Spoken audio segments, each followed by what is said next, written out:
Hello everyone, this is your friend Shinobi Nexus 2.0 and we are back in new fanfic. What if Naruto changed the entire Shinobi history? Part 1. Kakashi woke up with a pounding headache and dizzying nausea. He sensed that his chakra was behaving erratically and was confused as to the reason why. Trying to temper down the dizzying feeling, he took a deep breath whilst lying down, brought his hands together in the familiar ram sign and then attempted to control his chakra and calm it down. As he started to feel his chakra swirling around his body, he noted with confusion that his body was exuding a large amount of spiritual energy. Kakashi consciously swirled his chakra in the opposite direction of his natural counterclockwise state, attempting to impede the flow of his spiritual energy. He could feel the swirl of energy slow down as it tried to move in an unnatural direction. With time, he managed to slow down enough mental energy and expelled it outwards. The imbalance was still significant, so he set off on another round. He repeated the process over and over, allowing for the physical energy to balance better with the now lowered spiritual levels. Once the nausea started to subside as his body rebalanced, he turned his thoughts to the reasons why. Between the orange-masked Akatsuki who claims he's Uchiha Madara declaring the Fourth Shinobi War and the revelation behind the truth of the Uchiha Massacre, Kakashi knew a storm was coming and his trouble magnet student was going to be in the middle of it. Not to mention what Naruto told him about Madara being the one behind the Kyuubi attack, there were so many secrets being uncovered and they all led back to Madara. He couldn't believe the mess one person could cause. Was it possible that the heightened stress was affecting the spiritual energy component of his chakra? He heard of cases where mental strain caused chakra problems, but documented cases were driven by long-term psychological or physical torture. Maybe the drums of war at their doorstep impacted him more than he realized. Not only was another war coming, but Naruto was a prime target.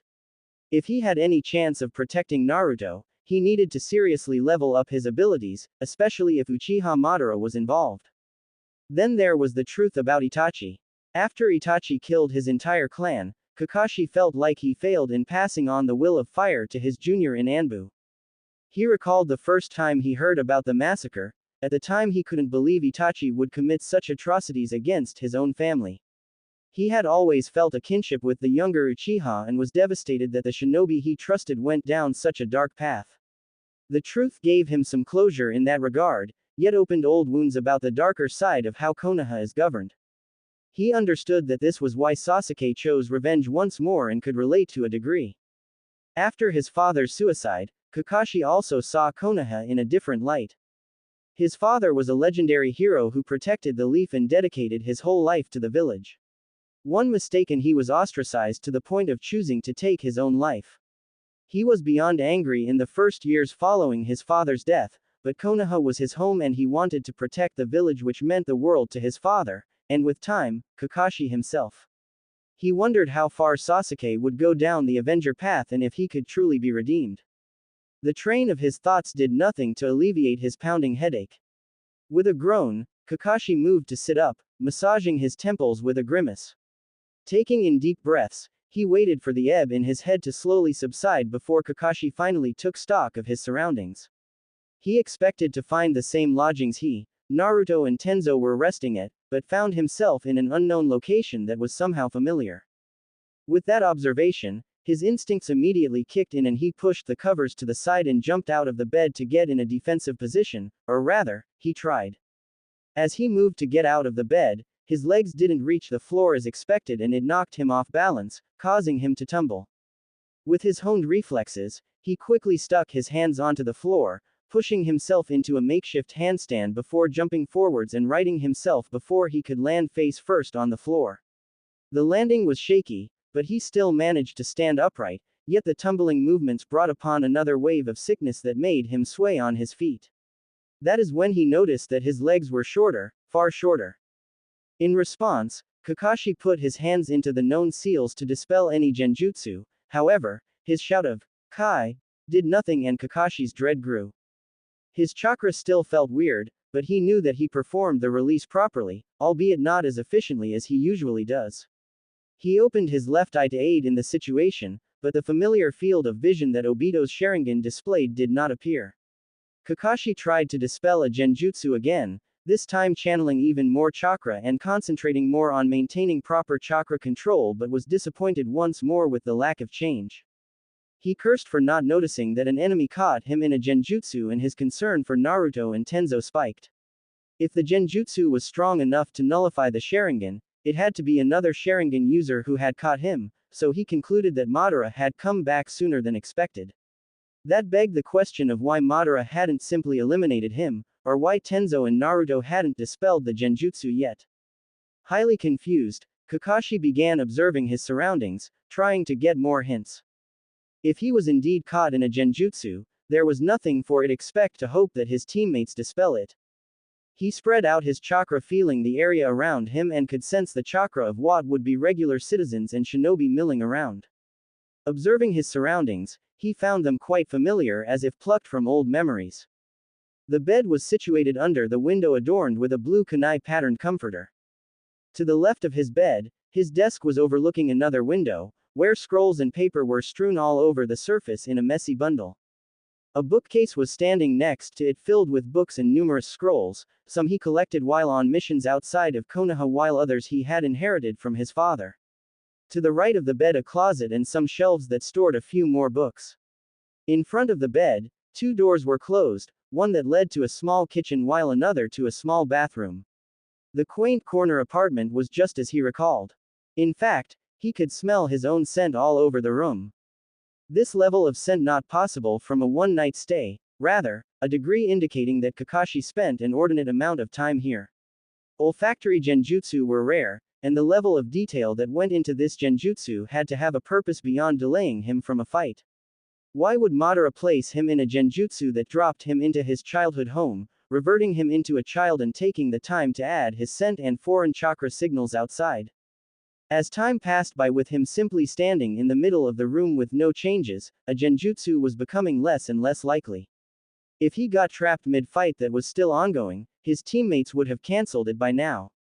If his teammates lost, then Madara would have moved forward by either killing him or whatever other purpose he could have in mind. Concluding that he was most likely in no immediate danger but has found himself in another set of bizarre events, Kakashi turned his thoughts to the mystery at hand. Kakashi sat back down on the floor, taking on a meditative position. This time, he studied the flow of his chakra, reading the various energy levels for clues. He focused on the feel of his spiritual energy, and it was clearing, overpowering his physical side. Comparing it to the natural feel of his chakra, though, it felt normal, familiar, comfortable. Shifting his focus to his physical energy, the energy swirling inside him felt weaker than usual. Was there a jutsu that could reverse aging? That would explain his small stature and why his physical energy suddenly plummeted, driving his chakra system out of whack. Yet if that were the case, why would he be in his old bedroom? Was it possible that it wasn't his adult body turned to that of a child, rather, his soul sent back in time? The second he thought of that possibility, he dismissed it. There is no such thing as going back in time. At that point, Kakashi decided to summon Pakun as an experiment to simply gain more data. Biting his thumb and running through the familiar hand seals, Kakashi called his most faithful companion. Yet, Kakashi only managed to create a cloud of smoke and growled in frustration. This time he consciously mixed his energies as opposed to weaving through the signs as if it was second nature to him, and Kakashi attempted the summoning jutsu once more. In a puff smoke, Pakun appeared before him, much to his relief. Before could Kakashi get a word in, Pakun addressed him. So, it's not just us, Pakun said evenly, taking in Kakashi's form, his bored tone not able to fully mask the concern the pug was feeling. Did all of you get smaller? Kakashi asked for clarification. Yes, Pakun sighed. And this isn't a genjutsu, Kakashi mused out loud. No, Pakun confirmed and started sniffing around. It's your scent, all right. What's happening? No idea. Kakashi could feel his headache increasing again. With a sigh he closed his eyes, dipping his head upwards and pinching the top of his nose in annoyance. I'd say we've gone back in time, but that's ridiculous. Is that the best you could come up with? Pakun was unamused. Any better ideas? Kakashi asked rhetorically before plopping down on the bed, his legs dangling in the air as they were too short to reach the floor. You're the genius, not me, Pakun shrugged before jumping on the bed next to Kakashi. You spoke at 4 months, Kakashi reminded him with a small fond smile. Pakun's only response was a small snort of amusement before they sat in silence, each lost in their own thoughts. If it really were true, what would that mean? Was this a second chance? Did he even want one? Were his students dead? Would they be born again? And if so, would they ever be the same people he grew to love? He was hit with a flood of emotions from melancholy and loss to a glimmer of hope to anxiousness all at once. If he had truly time traveled, was there a way to go back? Even if there was a way back home, should he take it? This could be an opportunity for him to give his students a happier childhood. Even if their bond would never be the same, didn't he owe them that much? They were the most precious people in his life now. His entire life he had sacrificed so much for the village and the future children of Konoha, couldn't he do the same for his students? With that train of thought he felt a stab of annoyance. After so many years in darkness, he had finally become happy. Didn't he deserve that happiness? Why him? Couldn't anyone else have been thrown into this mess? Be saddled with this responsibility? A restless energy overcame him, and he stood up abruptly only to find Pakun giving him looks of concern.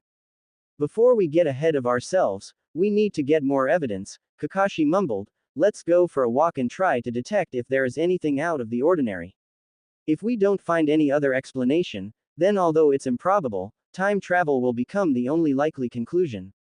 Then we can worry about what comes next. Sounds like a plan, Pakun replied faithfully and Kakashi nodded gratefully. Kakashi then walked over to the wooden closet and picked out the familiar blue baggy pants and navy t-shirt with white stripes on the side. Throwing them on quickly, he decided to forego the arm guards and made for the desk. Leaning slightly more on one leg, briefly noting that uncomfortable feeling of walking around heads shorter, Kakashi grabbed the calendar and marked the year as 3 years before the Kyuubi attack. I seem to be 11 years old, Kakashi informed Pakun.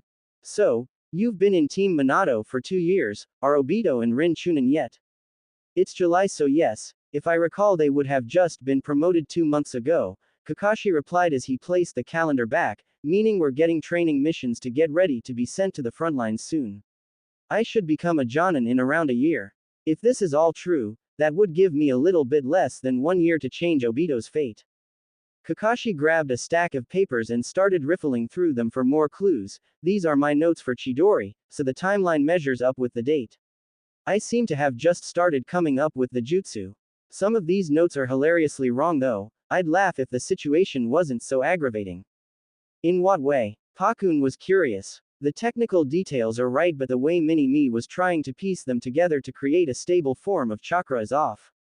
The elemental manipulation is on point, but Mini-Me is still using the logic of the base chakra form of the Rasengan instead of the proper shape manipulation. He wants to adjust the shape but is still leaning towards forms that favor explosive damage like the Rasengan despite envisioning the cutting effects of Chidori. Lightning is more suitable for precise attacks, thus favors a different form, Kakashi elaborated before going through more stacks of paper. Maybe Mini-U is still trying to add nature manipulation to the Rasengan, Pakun suggested, but Kakashi shook his head. I never tried to do that theoretically, only tried that hands-on and failed. In hindsight, that was a stupid move, Kakashi added. Nothing else here is very interesting, studying some basic seals, the theory behind the water formation wall, no mission report, which means we're in a training period.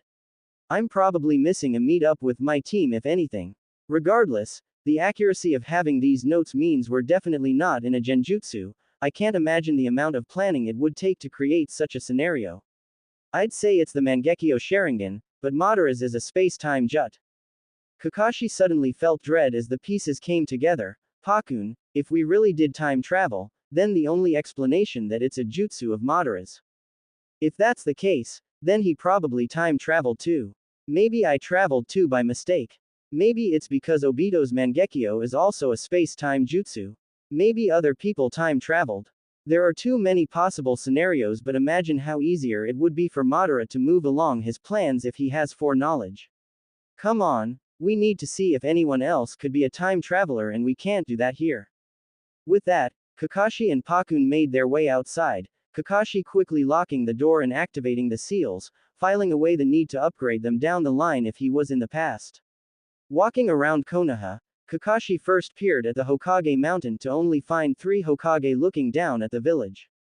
As he started making his way towards the Hokage administration building with Pakun trotting by his side, he kept an ear out on the conversations around him hoping to pick up some clues. While he had moved apartments down the line, he had walked this path so many times that he easily followed the proper route without much focus. There weren't many conversations around him as he meandered through the familiar side streets, making his way towards the main market area in the village. However, as stalls and shops started lining up the side of the road, the conversations picked up. "Don't worry, I'm sure Ukai-kun will make it back safely. They're 52 Ryu and I won't go down, take it, or leave it. These medicinal herbs are getting scarce with the war. I hope our ninja can secure more soon, but until they do, I can't give you a lower price. Aren't you worried about sending your kids to the academy during these times? Yuki keeps asking me to join, but I can't bring myself to sign him up with a war happening. I already need more kunai. With so many missions I feel like I'm restocking my weapons every other week. Have you talked to Saryu-san recently? She is still mourning, and I can't get her to leave the house. Have you had better luck? It's been a while since we were in the village at the same time. Do you want to grab some? Oi, look, it's the Hitaki brat. Still can't believe they made him into a ninja." He slowed down as he heard his name coming in a conversation between 2 men a few meters away and then pretended to be interested in the books a nearby stall was displaying, hoping to catch useful tidbits. He was far away enough that they wouldn't suspect him listening into their conversation, but with his advanced sense of hearing, it was easy to hear everything they were saying. "I heard he really helped out on a mission with Idaki with his lightning-style jutsu by negating the opponent's techniques to provide him an opening. He is a genius after all." "I know he's a genius, but Sakuma was also legendary and look at the mess he created. It's not his skill I'm worried about, it's whether he can be trusted.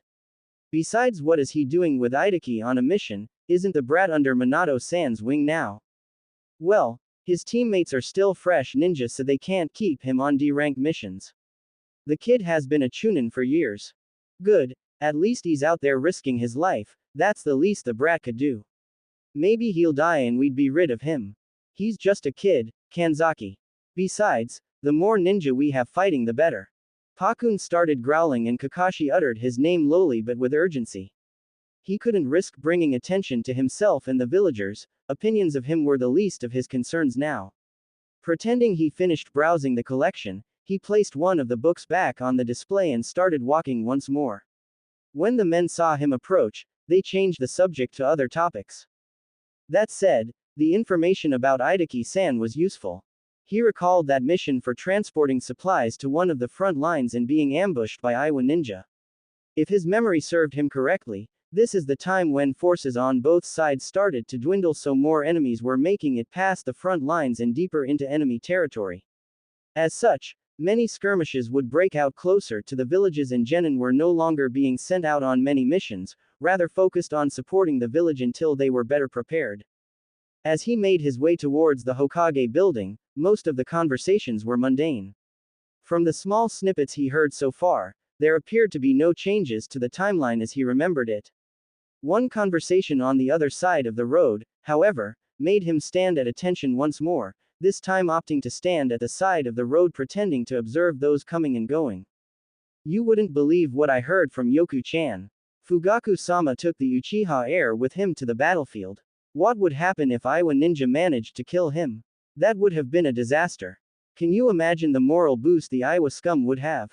I think it was just too risky," a woman bemoaned. Fugaku-sama only took him to a battlefield after the fighting was done. The man who appeared to be her husband shrugged as he balanced bags of vegetables. "I think it's a good idea to inspire the kid to train hard. The Uchiha are some of our strongest ninjas, and while I don't like most of them since they think they're better than everyone, you can't deny their strength. But he's too young, and what if there were reinforcements?" The woman wasn't convinced as selected carrots and placed them in a bag, before handing them to her husband and ripping out another plastic bag placed around by the vegetable stand. The legendary Sanin became genin at 6 years old and look at how strong they are now. The man reminded her with less than a patient tone, even the Hitaki brat became a genin at 5 and is active in the field. Look at Uchiha Shisui, he's already making waves. It may not be completely safe, but exposing geniuses to the realities of the ninja world early has helped shape them into strong weapons. Don't spew nonsense about them being kids, we're ninja. At that statement, Kakashi felt his temper rise but didn't outwardly show any reaction other than shifting his legs to place more weight on his right one and stuffing his hands deeper in his pockets. I wasn't going to. The women seem to be getting annoyed at her husband. I may only be a chunin, but even I know that a ninja village's strength is linked to how many geniuses it breeds. I'm with you. I just think the heir is still far too young to protect himself for a few seconds if anything went wrong. What is he? 5. He's 4. The man shrugged. He also had a bunch of Uchiha with him. He was fine. Kakashi had heard enough and jumped to the roofs. Pakun, who was picking up on his summoner's mood, expected the move and was quick to join him. He didn't expect Kakashi to stumble and overshoot his boost. You okay? Pakun asked with concern, struggling with a bit of chakra imbalance. Anyway, it's interesting what a few years can do to change your perspective on things. Kakashi sighed as he moved to jump to the next roof, this time accounting for his chakra issues as Pakun followed. I forgot how harsh people's opinions were during times of war. Well, not forgot per se, but I didn't really focus much on what was happening around me, just on becoming stronger and stronger. This was just background noise. What really triggered you though? Pakun questioned, filing the chakra imbalance for a later conversation. You didn't care when those men spoke about you worse than these two did. Was it Itachi? With that line of questioning, Kakashi stopped at the next roof and turned to Pakun, the pain in his eyes clear to the loyal pug. He was a kid, Pakun. He was only 13, I can't imagine what he had to endure. It also explains why he didn't do anything that day in Konoha when he came with Kisame. I always wondered why he chose torture despite having such a window to simply kill me, Asuma and Kurenai. He did stab you for 3 days straight, Pakun noted. I wouldn't call that nothing. Itachi was never the type to torture his victims, always going for the swift death. Kakashi shook his head, I was so blind. Ironically, Kakashi thought about his phrase of looking underneath the underneath. In hindsight, the signs were there, and he missed them. If anything, that was probably why Itachi was brutal. It pushed Kakashi to believe that the comrade he once knew no longer existed, instead of really consider the implications. He truly had failed in so many ways. His heart heavier, Kakashi continued onwards until he made it to the Hokage building. I can take it from here, Pakun, Kakashi announced, not wanting Pakun to attract attention as others would wonder why a summon was there. I'll wait for a summon soon, Pakun understood. Whatever this ends up being, you're not alone. Before Kakashi could return the gesture with gratitude, Pakun disappeared in a puff of smoke. Kakashi smiled regardless, promising himself to treat the pug to some steak sometime soon. The more the day went on, the more time travel was a possibility. It also made sense that Pakun and the pack time traveled alongside him, as summoning was a space-time jutsu binding the summoner and the creatures of the bond. As he walked inside, he sat in one of the benches alongside Ninja, waiting to meet with the third to receive their missions or give a debrief about a completed one. If anyone had time traveled, there is a good chance they would come here and demand to speak to the Hokage. Nobody paid him any heed, assuming he was there for ninja affairs. His thoughts continued to plague him as he observed the ninja coming and going, but it was becoming harder to concentrate as his mind kept drifting back to Itachi and Naruto. Unfortunately, after around 2 hours when the office started winding down, he concluded that even if there were other time travelers, they weren't coming forward. Furthermore, there were no ninja who seemed to be acting differently or simply observing as he was. With that, he walked back outside and noted that dusk was starting to rise in Konoha. The nausea was starting to return as his spiritual energy built up once more over the last 3 hours. Not wanting to catch unwanted attention by dispelling his chakra sporadically in one of the busiest areas of Konoha, Kakashi started to make his way back home on foot. His progress was slow as the dizziness refused to subside, but the very idea of jumping on the roofs made his world turn. Luckily, nobody paid him any heed as usual, and he made it back to his apartment complex unhindered. By the time he had made it home, night had fallen on Konoha, and Kakashi was shaking slightly from the exertion, sweat falling down his face and his breathing shallow. With his head to the ground, Kakashi grabbed the staircase railing to support his ascent to his apartment on the upper floors. As he slowly made his way up, He started to lightly expel some energy as he wasn't sure he would make it upstairs if he waited any longer. Finally, Kakashi muttered when he saw the familiar door. He quickly opened the door, fumbling a bit at the lock. He walked inside, closed the door behind him and then collapsed on the floor, leaning his head back on the doorframe. He spread out his left leg outwards and lifted his right leg as he began to expel spiritual energy more readily. As his chakra system stabilized once more, he could feel the dizziness abate. This is going to be a problem.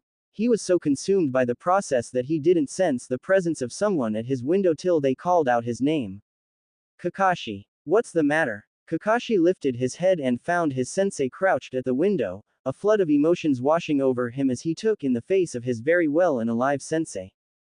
His sensei, who left the world too soon and was unable to meet his bright sun beyond a few minutes in the Kyuubi's seal.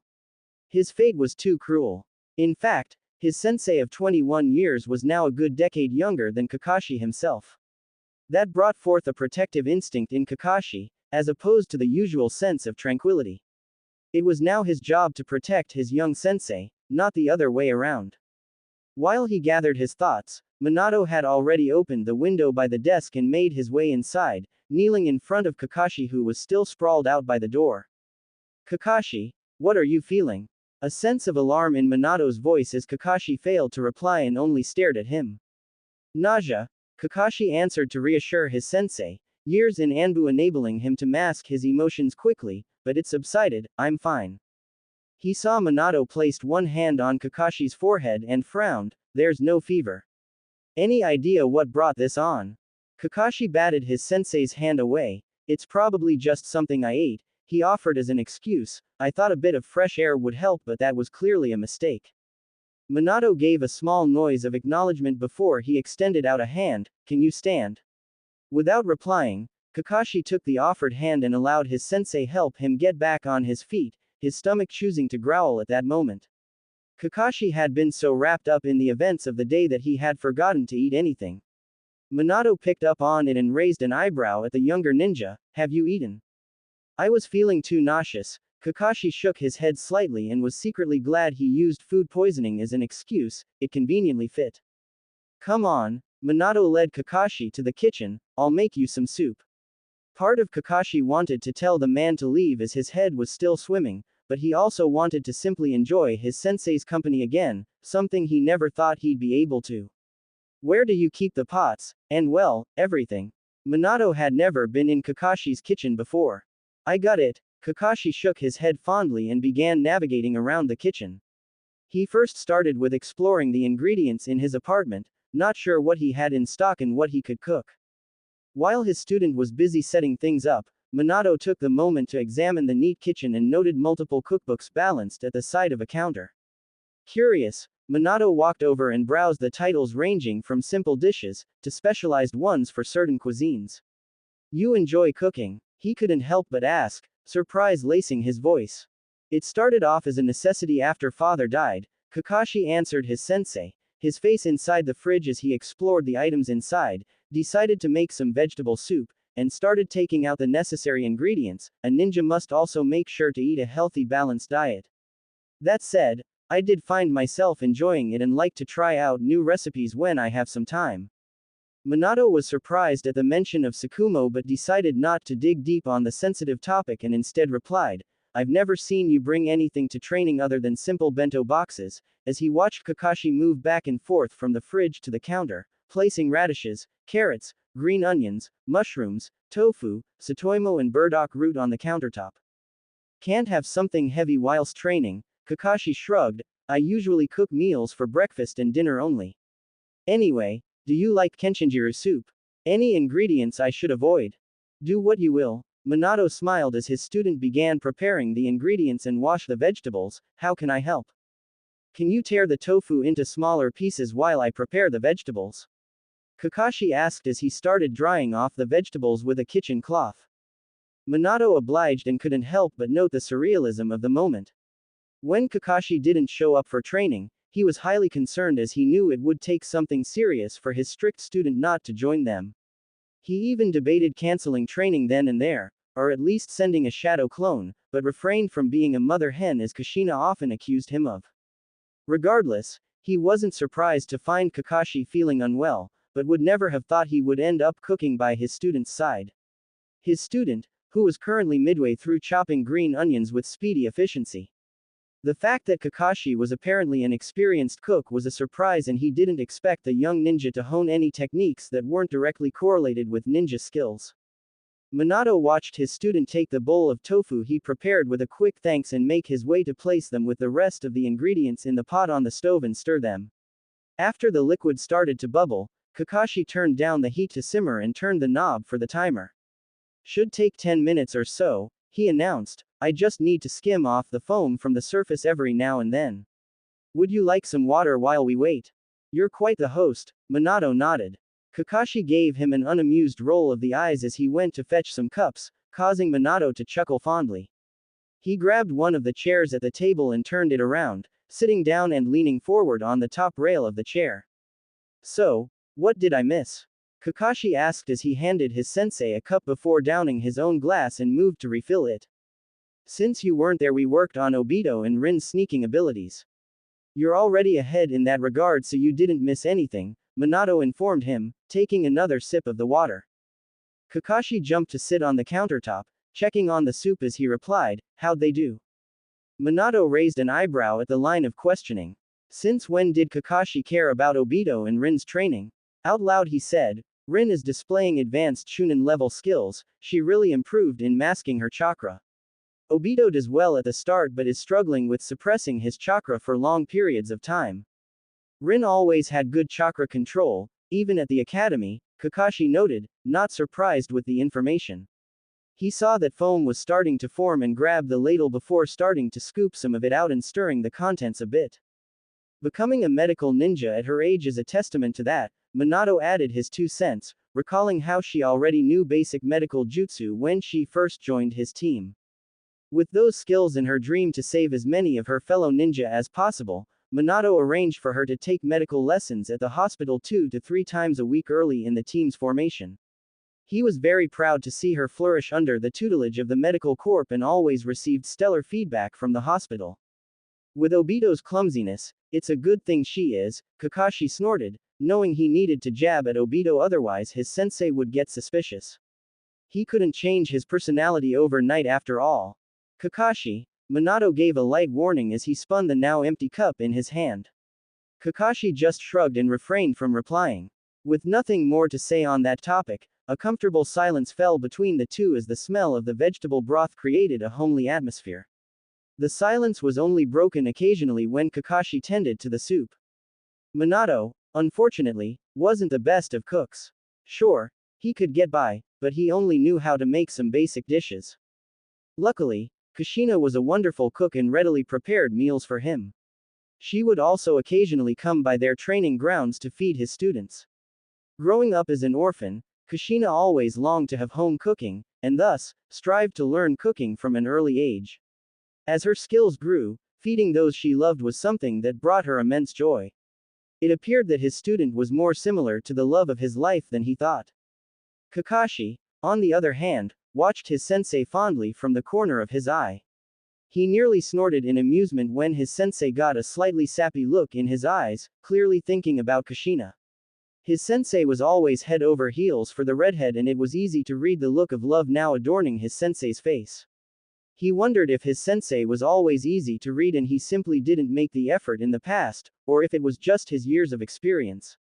It's ready, Kakashi announced after a few minutes as the timer rang, jumping down from the counter, turning off the stove and starting to pour some soup into the bowls. You can stop thinking about Kushina-san now, he couldn't help but add. He was rewarded with a splutter of indignation. I wasn't, his sensei lied as he stood up to line the chair back properly before sitting down again. Kakashi placed a bowl of soup in front of his sensei before raising both his eyebrows and titling his head slightly in an unspoken gesture of disbelief. Thanks for the food, his sensei avoided the topic and moved to grab the spoon. Kakashi obliged him and let the matter go. He sat down on the table in front of his sensei and took down his mask to join his sensei in eating, not seeing the point since his sensei already saw his face numerous times by that point. This is delicious, Minato exclaimed, his eyes shining with joy. Although it was clear Kakashi knew his way around the kitchen, he still didn't expect the rich flavors that exploded in his mouth. He had vegetable soup many times, but this was on par with restaurant quality. Then again, he shouldn't have been astonished. His student was a genius and surely any skill he decided to pick up would be developed with care. It pairs well with sake, Kakashi nodded, a joy bubbling in his chest at the pleased tone of his sensei. After everything the man had done for him, it was nice to repay him, even if it was with a small gesture of gratitude of cooking him a basic meal. Speaking from experience, Minato joked before taking another mouthful. Of course not, sensei, Kakashi replied, staying true to his younger persona. Even if I wasn't underage, it's one of the 3 prohibitions. That doesn't mean you can't drink at all when you're of age, Minato lectured, just make sure you have it under control. To prove his point, Minato unbuckled a latch and took out a storing scroll, bringing forth a small bottle of sake. Kakashi watched his sensei add a bit of sake to his soup and stirring it. Should I be concerned you have sake readily available? He asked dryly. Don't be so melodramatic, Minato hummed with amusement, this is useful on missions for when you want to gather information. You'd be surprised how much more open people are over a bit of sake. Then he took another mouthful and sighed in content, you're right, that really hits the spot. Kakashi managed to control himself from teasing his sensei further on the matter so as not to come across off as acting strangely. It was much more difficult than he thought. He got so used to trolling people and watching them fume never failed to bring him joy. It was no wonder Jiraiya enjoyed teasing him growing up, he could now appreciate the humor of his younger self's reactions. So how are you feeling? Minato asked once they had both finished their bowls. Better, but still a bit fatigued. Kakashi wanted to get out of training the next day to get his bearings and determine the best approach moving forward. Moreover, he knew he needed to see his teammates from afar before meeting them again on training day, lest he have a severe reaction. Not to mention he needed to sort out his chakra imbalance as well and get used to moving around in his smaller body. He didn't need to give Minato any more reason to be suspicious or observe him closely. Maybe you should go to the hospital and get checked out, Minato suggested before grabbing the plates and placing them in the sink, signaling Kakashi to remain seated when he moved to help. Kakashi typically trained till he dropped, so seeing him voluntarily admit to needing rest when he wasn't bleeding out or lying unconscious was out of character for the young ninja. Kakashi grimaced visibly at the mention of the hospital. No need for hospitals, it's just an upset stomach. One more day of rest and I should be back to normal. If I go to the hospital, they'll keep me under observation for days or some such nonsense. Right, I forgot about your fear of hospitals, Minato said as he started washing the dishes. I'm not afraid of hospitals, sensei, Kakashi frowned at the impression, it's just deathly boring there and the antiseptic smell can be nauseating with my advanced sense of smell. There are much better ways to spend time instead of lying down in a bed for days. Minato was hinting at Kakashi's desire to always leave the hospital as soon as possible, which was due to him wanting to train and not waste time resting. However, he didn't expect his sensei to assume that he was afraid of hospitals. After getting the Sharingan and spending many weeks in the hospital for chakra exhaustion, Kakashi tried to avoid the place as much as possible. If you say so, Minato didn't seem to be convinced as he placed the now clean dishes in the drying rack. Kakashi let it slide, not really wanting to get into that as it wasn't important in the grand scheme of things. I'll leave you to rest then. Minato walked over to Kakashi who was still seated at the table and ruffled his head. Kakashi ducked his head to the left to avoid the action, but Minato continued unfazed. Take tomorrow off and I'll see you the day after. If you need anything else, send one of your ninkin to find me. Will do, thanks, Kakashi nodded and followed his sensei to the door as he made his way out of the apartment. With that, he bid his sensei farewell before locking the door. Minato's arrival helped ease his concerns and distract him a bit, but Kakashi still felt drained from the events of the day. He went through his bedtime routine, wondering how he would quiet the thoughts in his head long enough to get some sleep. After changing into his nightwear, he walked into the bathroom and startled at his reflection. It would take some time getting used to seeing his younger face staring back at him.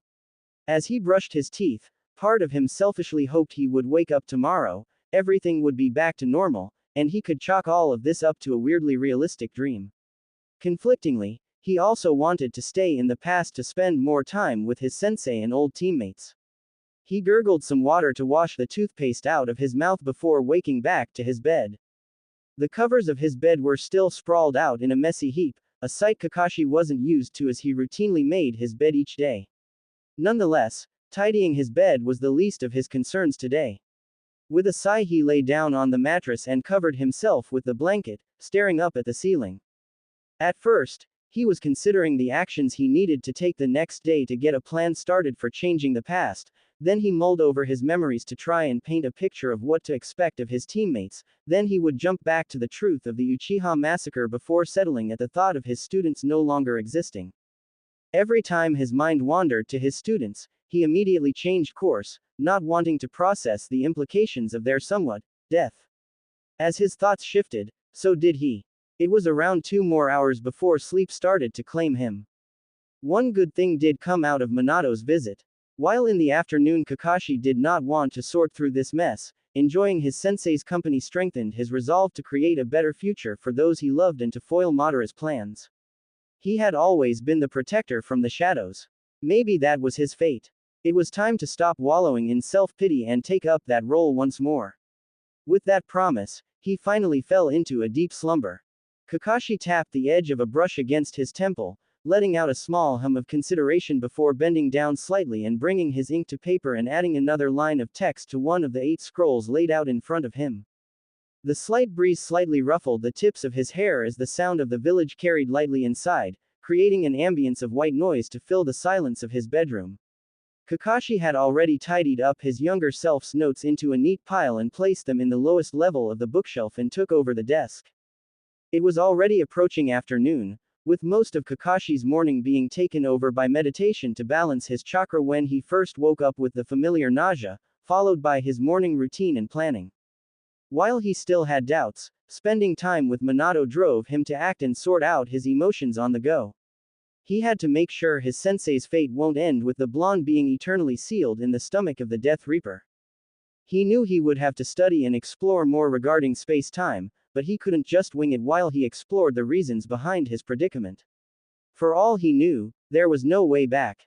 If his main theory stood, then Uchiha Madara was also in the past and he was not constricted in his movements as Kakashi would be as an 11-year-old Chunin that's part of a team.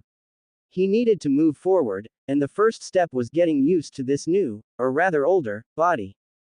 There were many actions he needed to take, so Kakashi decided to develop an action plan and sort out the priorities, hence the scrolls strewn over the desk.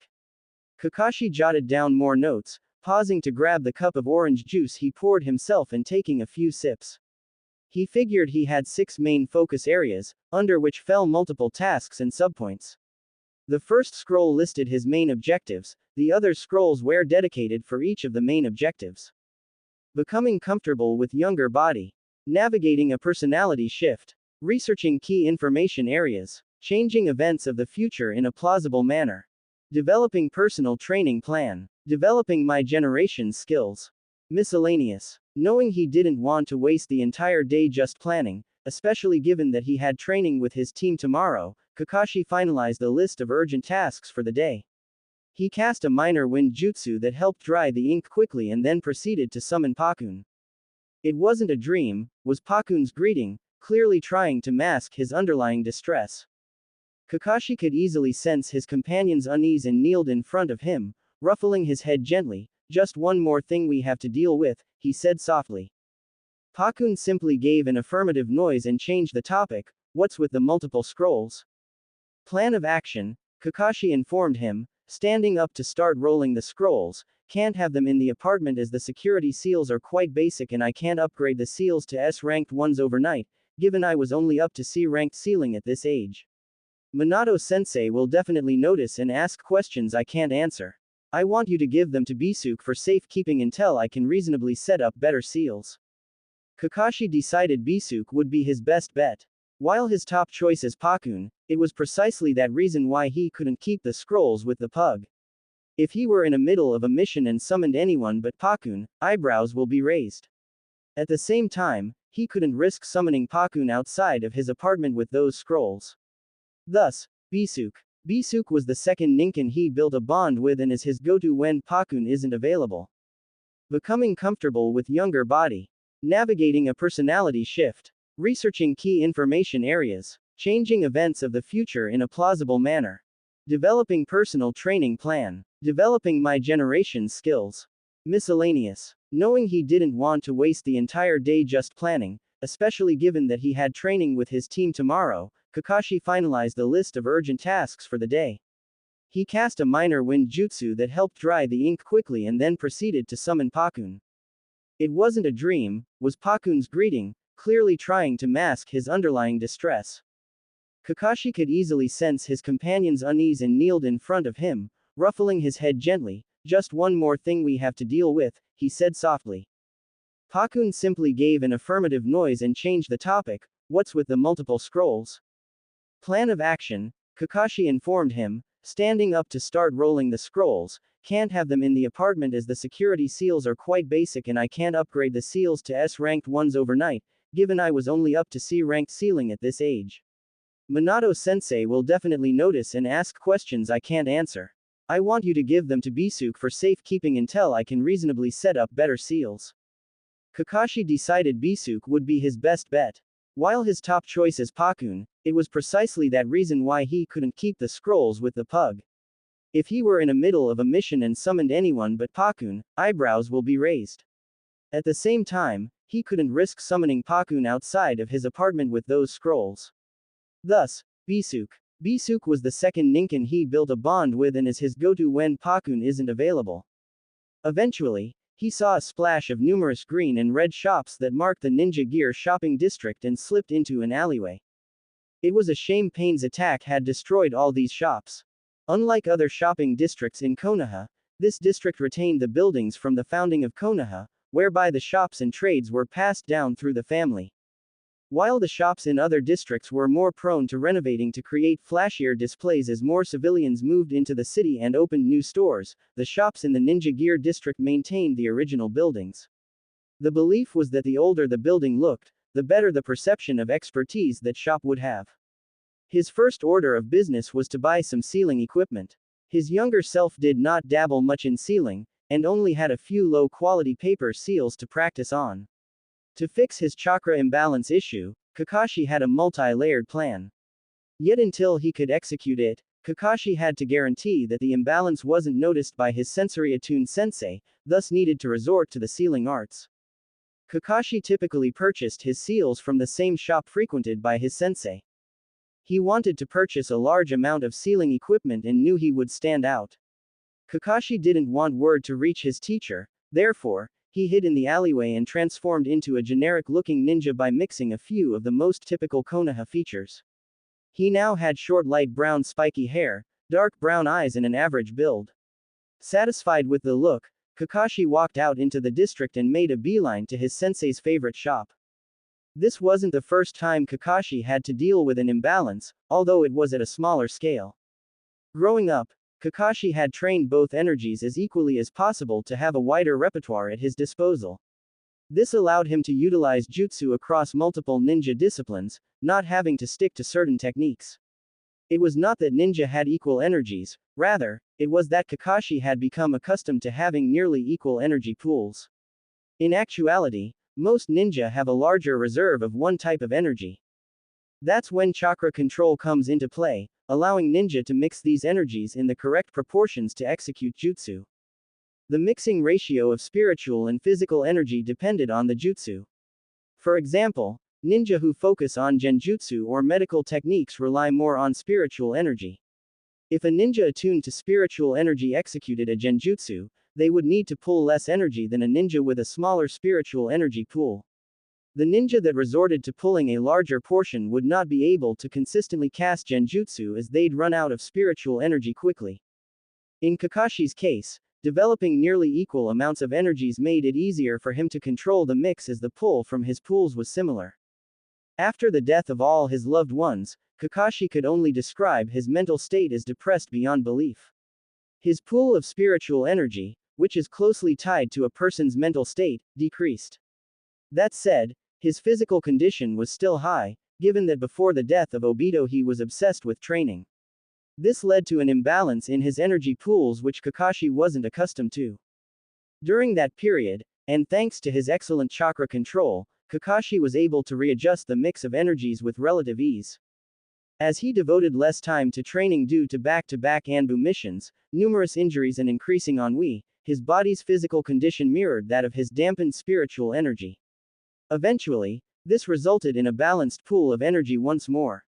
It was this balance that allowed him to copy ninjutsu mid-battle without having practiced before. Yet the decrease in his energy pools meant he tired out easily, especially when using the Sharingan. After fighting Zabuza and his face-off with Orochimaru after sealing Sasuke's cursed mark, Kakashi picked up his training, knowing he needed to improve should he desire to protect his students. The more time he spent with them, the more his mental state improved as well.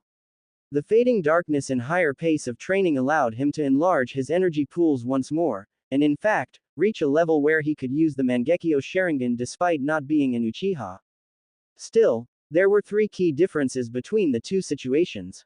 The main difference was that the first imbalance happened gradually, whereby Kakashi continuously made small adjustments and managed to maintain seamless chakra control. The second disparity was that in the first scenario he was still a child, and had relatively small pools of energy, compared to the spiritual energy of his 30-year-old self. Lastly, he did not have to deal with nausea. Kakashi was unaccustomed to having such a large discrepancy between the energy pools within his body that it resulted in bouts of dizziness. He knew that once he manages to bring up his physical energy, he would have access to a high Jonin-level chakra pool. Being a genius, it wasn't out of the realm of possibility for him to develop advanced chakra pools, even at this age. He did achieve the rank of Jonin before hitting his teenage years after all. Not for the first time since taking on Team 7, Kakashi cursed his inability to snap out of his depression and missing out on his true potential. As a child, Kakashi had larger than average chakra pools, being able to do Kage Bunshin and the chakra-consuming earth-style mud wave jutsu before even graduating from the academy. He vowed not to repeat that mistake. Regardless, no amount of genius could explain how his spiritual energy more than doubled overnight. Luckily for him, last night his sensei was focused on his illness and had arrived just as Kakashi had expelled his excess spiritual energy, so nothing seemed amiss. Yet without a seal to contain his spiritual energy, Minato would detect the odd imbalance as he was a top-tier sensory ninja. His plan consisted of old-fashioned intense physical training and constant meditation. That would take some time, and that's where sealing would come in handy. Kakashi needed to create the illusion of accelerated development by slowly decreasing the rate of the chakra absorption seals. Good afternoon, a man in his 50s greeted Kakashi as he walked in and received a quick greeting in return.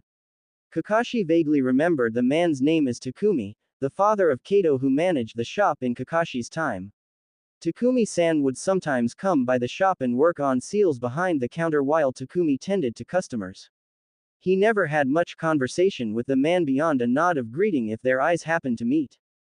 The store had two main sections, the larger being ready-developed seals for numerous purposes ranging from explosive tags to storing seals.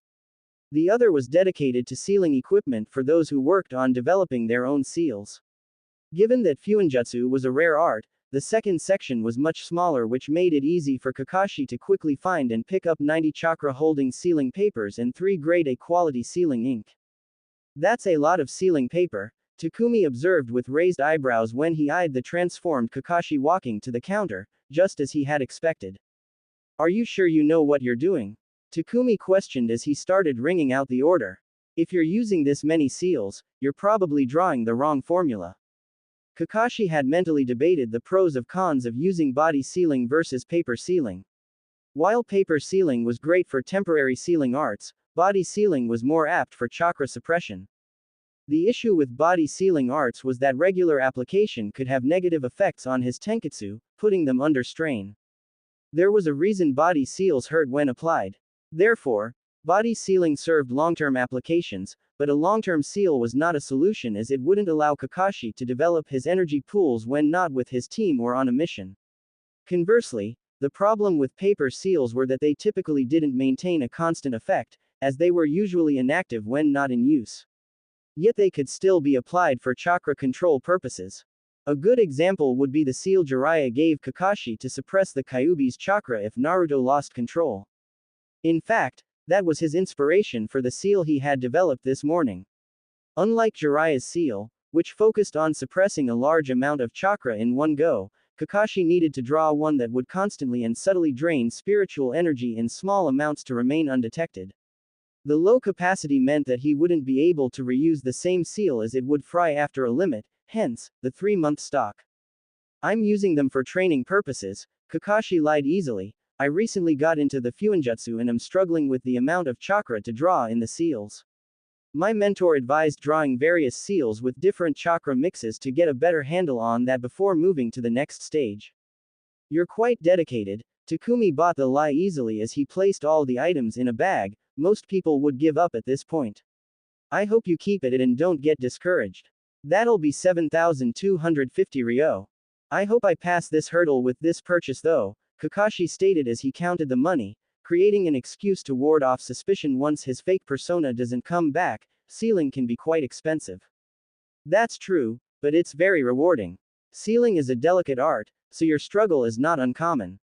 Takumi pitched in the hopes of securing a future customer. Some of the best ninja use sealing like the legendary Sannin and Konoha's Yellow Flash. It's what inspired me to start.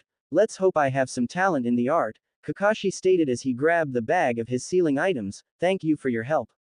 You're welcome, Takumi replied. I hope to see you again. Unlikely, but Kakashi kept the thought to himself and just nodded as we walked out. With that first purchase out of the way, Kakashi hid in the alley once more before canceling the transformation jutsu. He then created a shadow clone and handed the bag over to him. Get started on creating the seals, he ordered. His clone simply nodded and headed off to the apartment ahead of him. Developing Naruto's clone training method and seeing his students' constant use of clones had now made clone solutions top of mind.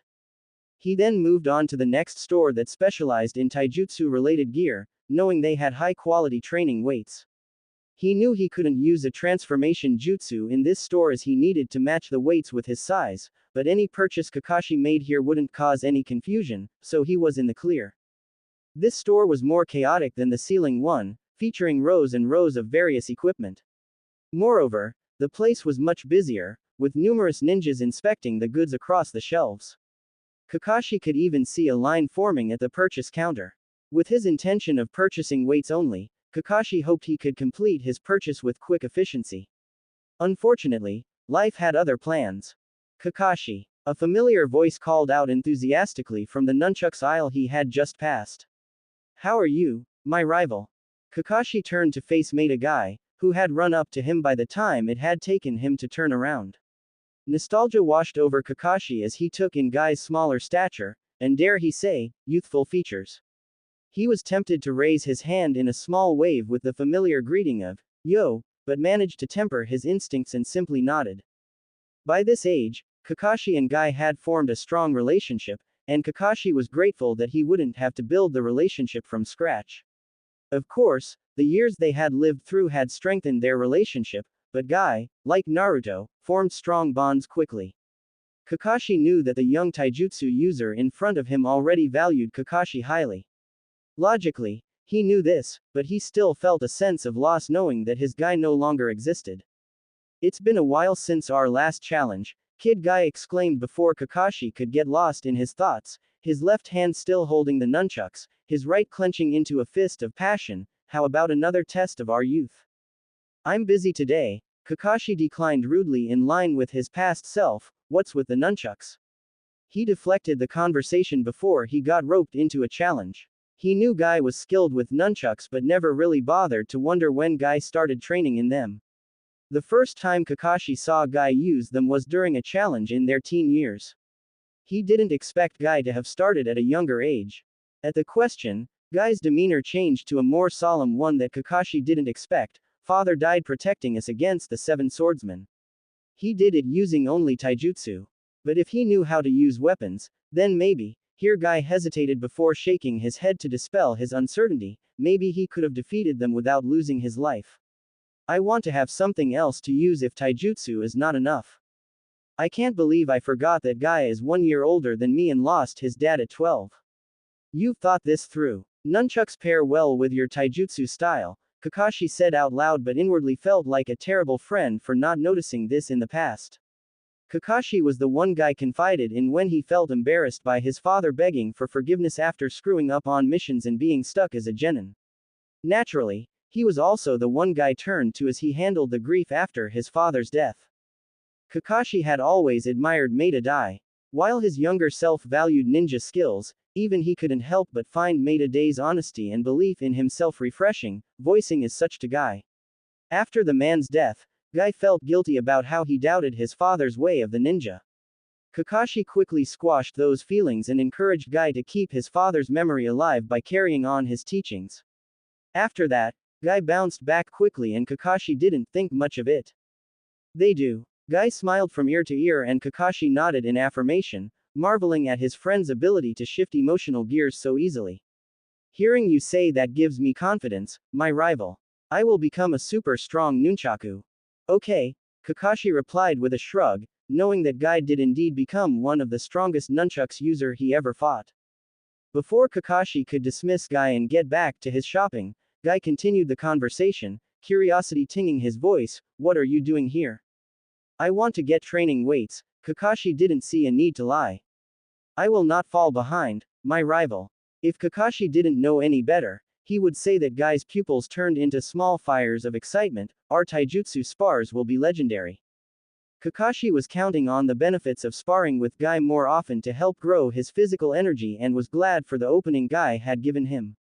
We can also spar using weapons once you get a better handle on those nunchucks. I'm not an expert, but I know enough about them to help with any gaps, at least in the beginning. It was a bit out of character, but Guy was the only peer his age Kakashi had opened to in the past. If there was anyone Kakashi would warm up to first, Guy would be the least suspicious. You are too kind, my rival. Guy was ecstatic as he cried tears of joy. I will start training right now. Guy rushed to the counter to make his purchase before Kakashi could reply. Kakashi chuckled softly, finding comfort in the familiarity of his interaction with Guy in the face of these circumstances. For a few minutes, everything had felt normal. The rest of the afternoon passed by without any other unexpected run-ins. After purchasing the training weights, splurging on the weights layered with sealing jutsu that allowed him to adjust the settings as he improved his strength without having to constantly buy new ones, Kakashi grabbed a bento box from a nearby vendor and then headed off to train. The training ground he opted for wasn't large, consisting only of a circular patch of dirt with a few logs off to the side for taijutsu training, but it was obscured by multiple trees and was out of the way. It was usually utilized by the academy to ensure that students kept up with their katas during survival training drills. Survival training drills only happened on occasion, so the training grounds was free for most of the year. He expelled the built-up spiritual energy and then spent the remainder of the afternoon going through taijutsu training, foregoing the weights for now to get used to his current speed for when he went out on missions. He started by running some katas to get a better feeling for his body. He started with slow katas, whereby his attention was on technique and not speed. As he ran through the choreographed set of forms, he slowly built up speed while maintaining his technique. After an hour of katas, he created a clone to spar against. He further had his clone changed to different statures so Kakashi could learn to naturally adjust his techniques to various builds. He had his clone fight namely at a similar stature to his old team to start with. The method was obviously not perfect, as his clone was also fighting with a handicap in the unfamiliar statures. Still, it was better than sticking to katas with no opponents to serve as a point of reference for dynamic situations. It was awkward at first, but as the evening rolled around, Kakashi got more comfortable. Fighting in this body still wasn't second nature by any means. He occasionally mistimed attacks and could still not fight at the top speed in this body. On a happy note, and as expected, his defense was in a much better state than offense, where reach played a lesser role. Therefore, he decided to end the training for the day by having his clone transform into his 30-year-old stature and attack him while he stuck to defense. This allowed his clone to be much more fluid in his attacks, resulting in a few bumps and bruises as his defenses were penetrated despite his clone holding back. Staring up at the sky and watching the sun start to set, Kakashi decided to stop for the day. He still had a long way to go and hoped that training tomorrow would be devoid of taijutsu. Given that he was supposedly recovering from an illness, Minato-sensei was probably going to avoid physical training. If he doesn't, then Kakashi would cite fatigue to get out of it. It may be out of character, but fighting in a clumsy manner would be a larger red flag, so he would take the less obvious of the two. There was one more red flag he needed to eliminate for tomorrow's team training, and he wasn't looking forward to this task at all. With a heavy heart, Kakashi left the training grounds. Eventually, he stopped at a roof that allowed him to hide between a cluster of water tanks but still have eyes on a familiar path from his childhood and waited. The more the minutes passed, the more Kakashi felt like bolting. He could feel his heart pounding, and he would take deep breaths to calm down, only for the pounding to resume after a while. He closed his eyes on concentrated in his breathing, deep breath, 1, 2, 3, exhale. 1, 2, 3, 4, 5, exhale. I was awesome today. A voice cut through his meditation and Kakashi reluctantly opened his eyes. Minato-sensei kept finding me, but my time was getting so much better. I'm going to become a stealth master at this rate. Obito, young and smiling widely. Not a care in the world. Kakashi's breath hitched, suppressing a sob.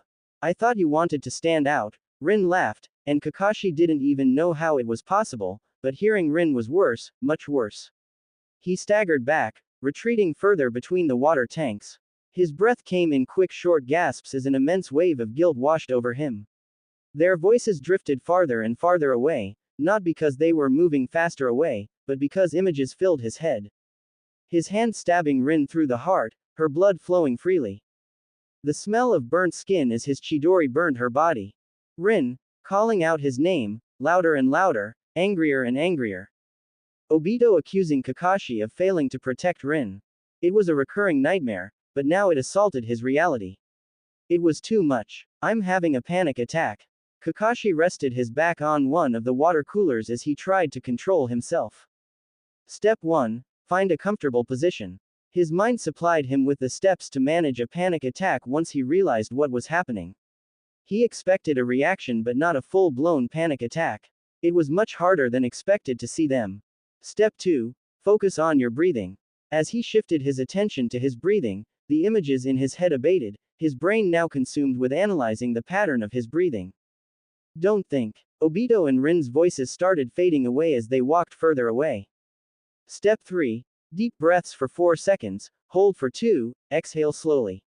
Now that he had gauged his breathing, Kakashi moved to controlling it. 4 2 4. 4 2 4. The familiar breathing pattern helping slow down his heart rate. 4 2 4. Obito and Rin turned the corner, their voices joining the cacophony of the hustle and bustle of Konoha's active evening streets. 4 2 4. Vendors were closing shops and comrades were meeting up to have meals at restaurants, others opting for quick drink to toast a fallen comrade in the hopes of a coming victory. 4 2 4. After a few repetitions, Kakashi had finally regained control, grateful for having the foresight to pick a spot that hid him from view from all angles. How can I face them tomorrow? Part of him wanted to run away, but he immediately buried those feelings. Resolutely, he pulled himself back up and jumped through the roofs once more. He estimated that his panic attack was around 5 minutes. He had to catch up with his teammates again. He had to do this. He easily managed to sense their chakra and headed over. He was grateful that when his eyes landed on them this time, but he didn't feel like the whole world was crashing all around him. His chest felt heavy, his breathing constricted, but he was in control this time. He followed them discreetly and listened to their inane chatter. Around the corner, up the hill, across from the fruit stands.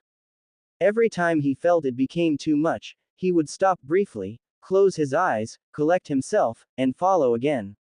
By the time Rin and Obito wished one another a good evening and went their separate ways, Kakashi was able to watch them without panicking and falling into despair. While by no means had he gotten over the guilt and immense sadness, he was certain he would be able to mask his emotions tomorrow without giving anything away.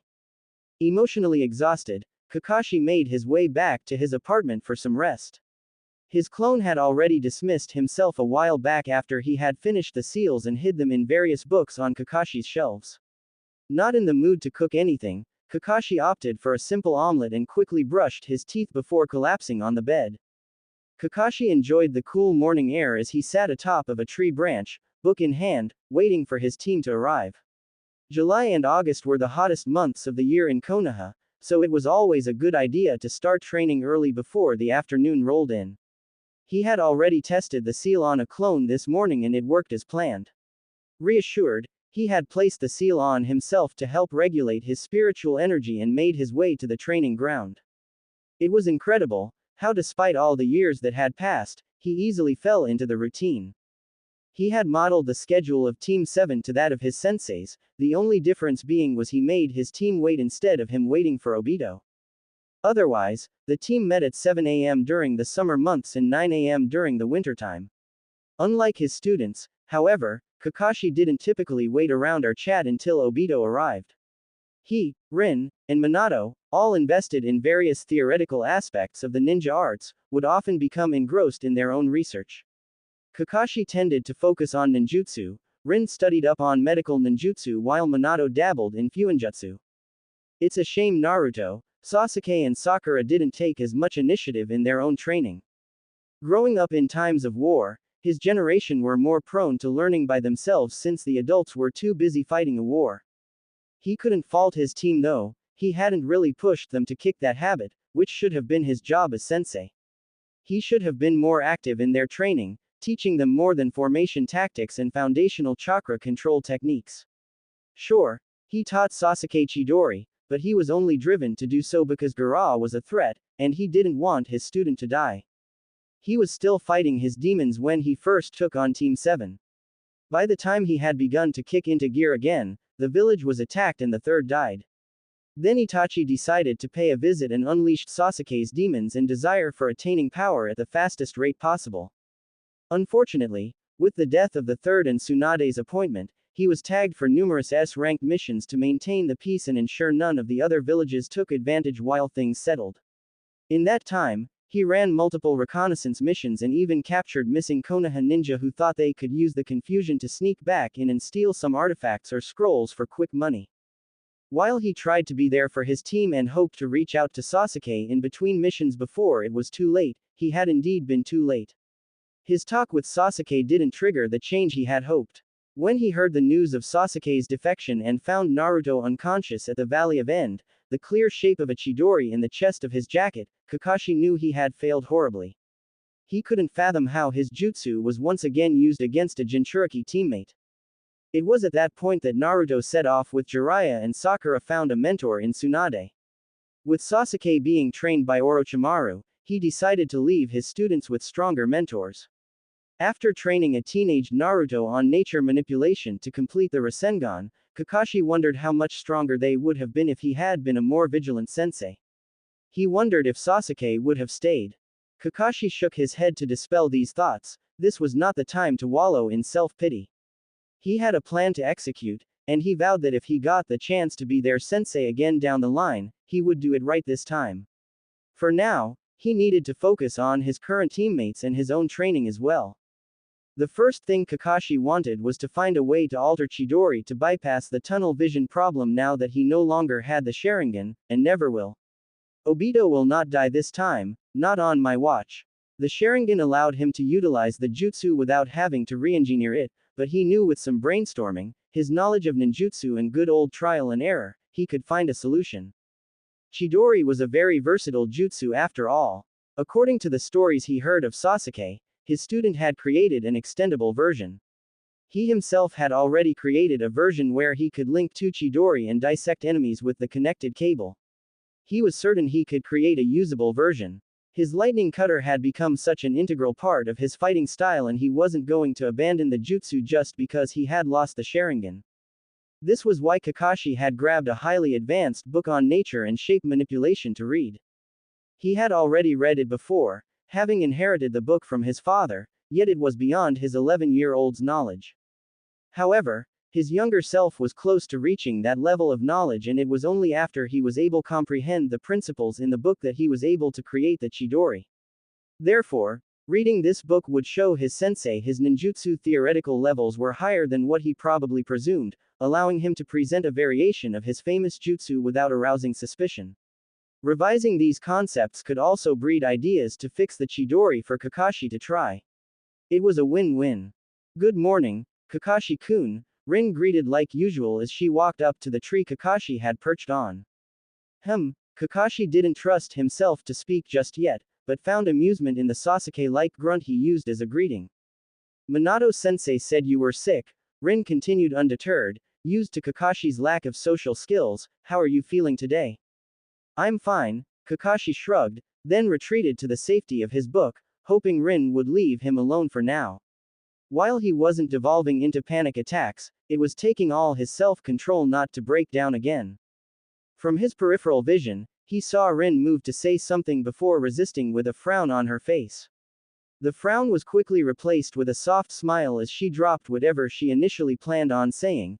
I'm glad that you're doing better, she settled on before taking a seat at the base of a tree and bringing out her own medical text to read. Kakashi was grateful for Rin's consideration. He really wasn't ready to have a conversation with her. She always had high emotional intelligence that he never fully appreciated when she was alive.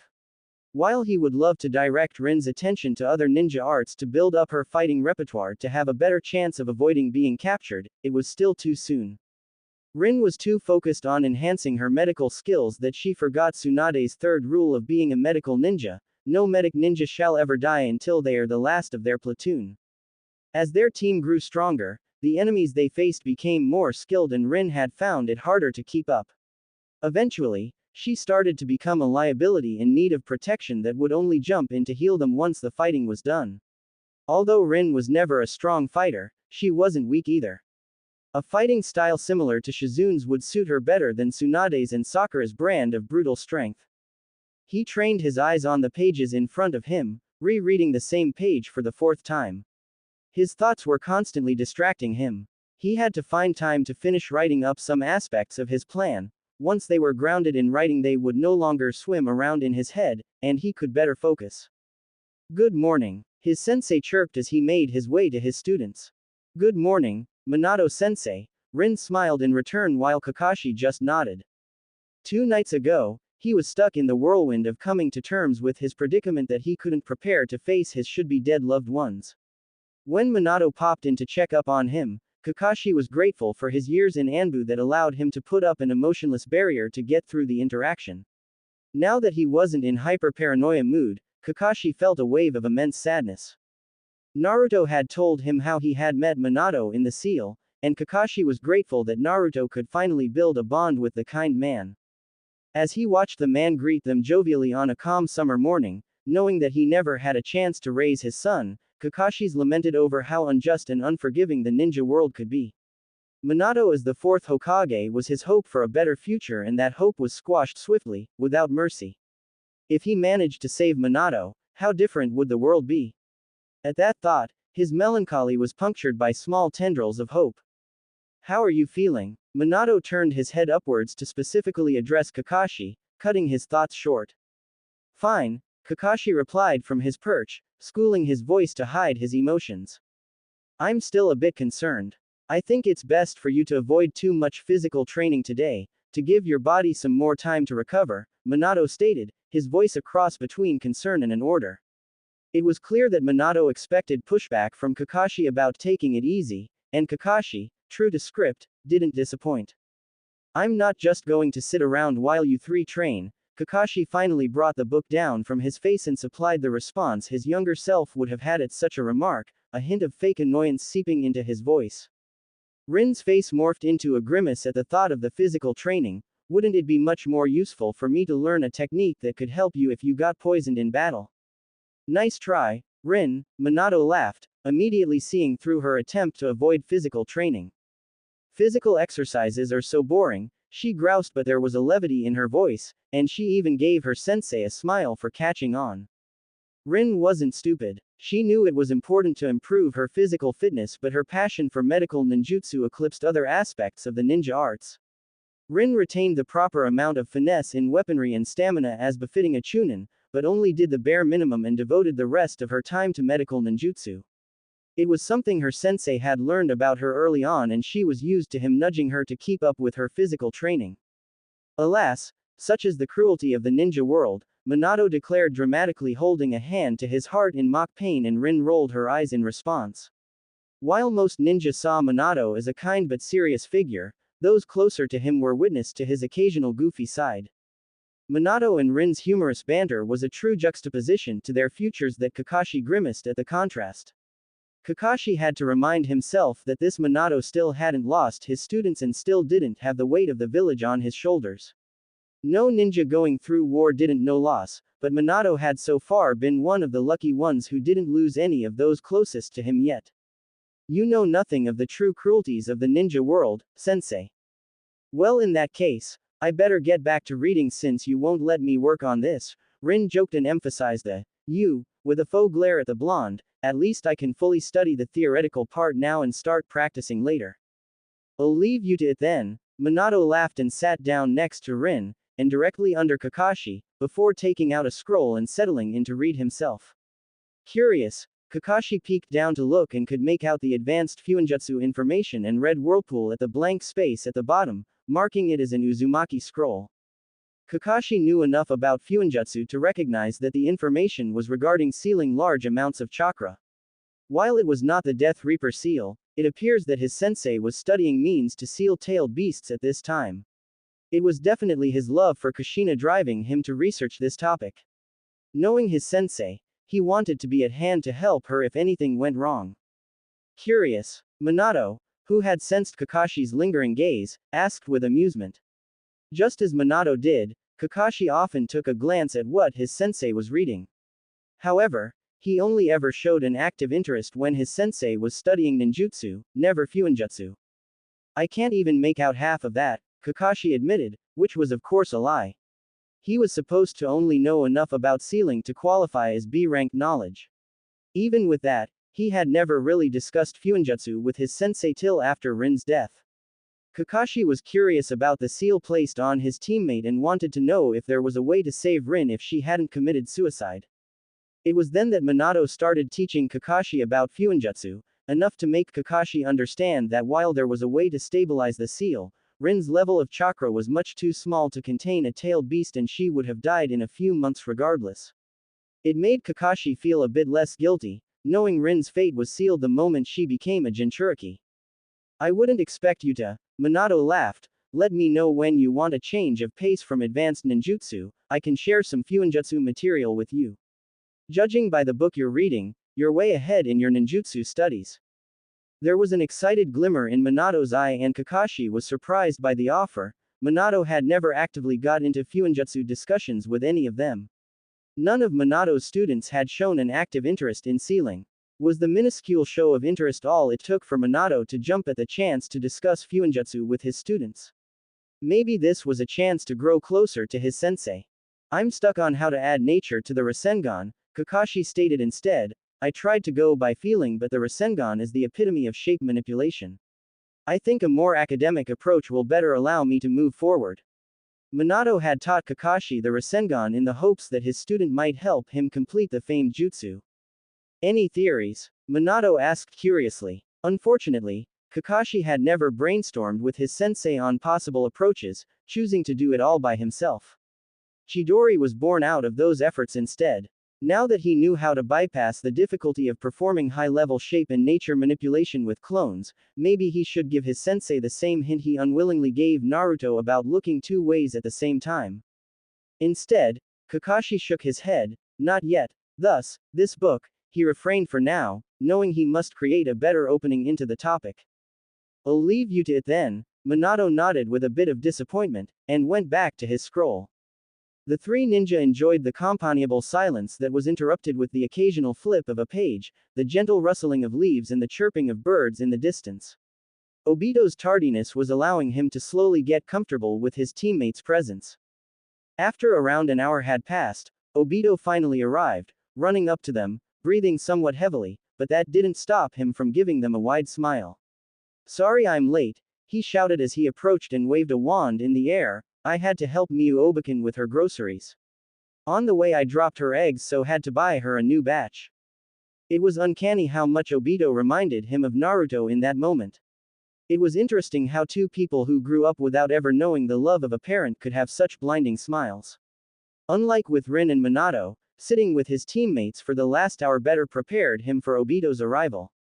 He was pleased to note that his emotions were easily kept in check and inwardly enjoyed the irony that Obito's tardiness benefited him for the first time. When Kakashi didn't acknowledge Obito being late, there was some confusion. Kakashi knew he should have berated his teammate to stay in character, yet he couldn't bring himself to yell at Obito when all he wanted to do was ask for forgiveness. That's fine, Obito. Minato filled the silence instead, but was also looking up at Kakashi in confusion. Kakashi refused to acknowledge any of them, face still in his book. What trick are you playing, Bakashi? Aren't you going to lecture me about the rules or something? Unlike Rin and Minato, Obito was not the type to let things slide and was uncomfortable with the lack of familiar banter. I'm trying to finish this chapter, Kakashi bit out with annoyance from his perch, not even bothering to spare his team a glance. I'm almost done. Could you be quiet for a moment and let me concentrate, or are you not capable of even that? His team seemed to relax at the familiar harsh rebuttal from the rule-abiding ninja. Even Obito's shoulders relaxed a fraction as he moved to reply when Minato spoke up, cutting the argument short. Let's leave Kakashi to his studies while I explain the training today. Minato intervened as Obito glared at Kakashi. I want to assign you some solo training. You each have some individual areas you need to improve on. Solo. Obito was obviously curious and decided to yell at Kakashi later, turning to give his sensei his full attention. Yes, Minato nodded. Since Kakashi is still recovering from his illness, I thought this would be a good opportunity to work on some individual skills. I already told Rin she'll be working on improving her stamina. You'll focus on some chakra control exercises and kaka. I know my chakra just fine, Obito complained, interrupting Minato. I want to work on the Phoenix Sage Fire Jutsu if we're doing solo training. It's not up for debate, Minato sighed at the complaint. First Rin, now Obito. Why couldn't his students just trust his judgment? But I want to get the jutsu down, I'm so close. Obito wasn't deterred. To prove his point, Obito ran forward, going through the signs of the jutsu and released the fire technique. Although the expected outcome of the jutsu was to have bullets of fire shoot out in a barrage, Obito's technique released misshapen spheres of various sizes. Some were so big that they collided and formed larger bullets. The various sizes gave each bullet a different speed, so instead of having a barrage of bullets head towards an enemy, they were faced with random balls of fire passing by at random rates. You really have improved, Minato encouraged him when he saw Obito's face fall in despair. Last time I saw you use the technique, most of the spheres collided and the jutsu fizzled out without making much distance. There will be more time to perfect the jutsu, but for today it's best if you improve your chakra sense. But I just need a bit more time with it, Obito whined. I almost have it. Improving your chakra control is what you need to get the jutsu down, Minato lectured. Rin, why don't you get started on some katas to warm up while I take Obito through the chakra control exercises, then I'll join you. Sure thing, sensei. Rin smiled and moved to the left side of the training field while Obito and Minato took the right side. Kakashi, grateful for the reprieve, closed his eyes, laid his head at the tree bark, and took a deep breath. Interacting with his teammates was harder than just observing them from afar. He was close to letting his emotions out and needed a moment to capture his breath again. After calming down, Kakashi observed his team from afar to get more comfortable around them. Rin was going through some basic taijutsu kata, and while her moves lacked power, she moved with the grace of hours of practice. Obito, on the other hand, appeared to be struggling with the exercises their sensei had given him, if his frustrated pout was any indication. His sensei was as calm as ever, guiding him gently as Obito tried the exercises again. When the aching in his chest was replaced with boredom of watching low-level training exercises, Kakashi went back to his book, flipping back 2 chapters. With all the commotion, he hadn't really focused and was mindlessly going over the pages. I really need to get my act together and stop wasting time spiraling. Refocused, he found himself getting lost in the familiar advanced ninjutsu theories and concepts. At one point, he moved to the ground and unsealed a scroll and pencil, noting down ideas of how to alter his chidori and other jutsu as he went along. Concepts regarding shape translated into various possible lightning forms, Concepts regarding size morphed into ideas for tiers of strength, while concepts of area effects transformed to ways he could manipulate the terrain to his advantage. It was funny, but investing time in ninjutsu theory reminded Kakashi of the time before his life turned into one tragedy after another. A period in his life when he would spend most of his free time consuming knowledge on all topics, mainly ninjutsu. However, the constant hits to his psyche dissolved his passion for anything beyond fighting to protect future generations. His reading material was replaced with Jiraiya's novels as an escape from reality. Some of the possibilities he was drawing out weren't the first time these jutsu had occurred to him, but after Obito's death he had tucked his notes away for a later date that never came to be. Guess it took the weight of Konoha on my shoulders to rekindle my passion for knowledge. That was how Minato found him, sitting under the tree scribbling into a scroll passionately. Minato smiled fondly at the look of absolute concentration on his student's face and decided to leave him be. Kakashi sensed him though, and looked up to his sensei after finalizing a note in the margins. Was going to ask you to spar a bit with Rin, Minato informed him. If you're too engrossed in your studies, don't worry about it. You do need move a bit today though, so make sure you run through katas when you're done. That's fine. Kakashi shook his head, stretching his hands above his head and shifting his gaze to the sky, the position in the sun surprising the silver-haired ninja. Is it already around 2 p.m.? Ah, Minato nodded. You kinda got lost in your studies there. It's fascinating to read about the various options for building a jutsu based on the effects you are looking for. Kakashi shared his thoughts. It got me thinking, Sensei, what are you planning for the addition of your nature to the Rasengan to actually do? He emphasized the end. You didn't need to consider the result for jutsu that don't require hand seals to create them since they react in accordance with natural law. Naruto, for example, only added wind and the Rasengan adapted accordingly. Chidori, on the other hand, used seals. His original idea was flipping the script, focusing on nature manipulation, and then adding the shape. However, as his younger self worked on the jutsu, he got an idea for the effect he wanted and used seals to get the intended result. Mulling over these two different methods of jutsu creation was how Kakashi came up with the trick to adapting his Chidori. Instead of an elemental jutsu, he was going to recreate it as pure nature manipulation and adjust with shape manipulation for various effects. It will be harder, much harder. He had to take his nature manipulation skills to the highest level, just as Minato did with the Rasengan. The fourth Raikage used a version of such manipulation with his lightning clock to give him his speed, but it was an effect on his entire body as opposed to a purely offensive jutsu. If Kakashi managed to take his nature manipulation ability to that level, it would allow him to flexibly wield Chidori and adjust its strength, range, effect and so much more. He would essentially be wielding lightning as an element, and not a series of individually executed jutsu. It made him curious to the thought process his sensei employed to create the epitome of shape manipulation. I never did tell you how I created the Rasengan, did I? Minato exclaimed with a smile, his joy infectious. Kakashi gave a soft smile that was thankfully covered by his mask as he shook his head in the negative. Minato sat in front of Kakashi eagerly. It's quite the tale. It was during the Second Shinobi World War. I was on a mission in the hidden village of Rain and my squad ended up fighting Roshi and Han from Iwa. Have you heard of them? Yes, I was Jinchuriki. You fought both at the same time? Kakashi replied with a question of his own. He knew of the Jinchuriki, of course. Unlike his students' generation, Jinchuriki were common knowledge as there was a flee-on-site order for Jinchuriki during the war. With the Kyuubi attack, the academy removed the subject of Jinchuriki from the curriculum so young shinobi didn't ask too many questions and protect Naruto's identity from his generation. While the third Hokage meant well, Kakashi thought it was overkill given that it could have resulted in ninja being caught unawares.